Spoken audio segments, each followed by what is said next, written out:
محترم ایول آشپزی از قبیل مثلا غذای ایرانی شغل آشپزی واردی پس واردن. خب تو چند تا شغل جوجه، چنجه، کباب، برگ، بختیاری، سلطانی، دیزی، قیمه، قرمه، اینا که پختنش خیلی راحته واسه آشپزی معمولی که اصلا ساده است.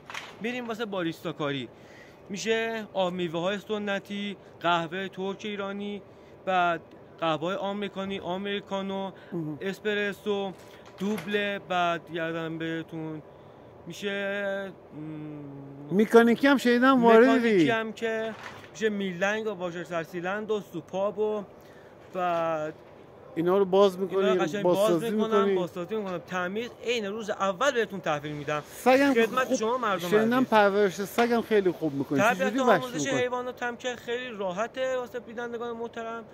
توضیحاتش هم که کاری نداره. اون تو پیج دایرکت پیام بدید، در خدمتتون هستم.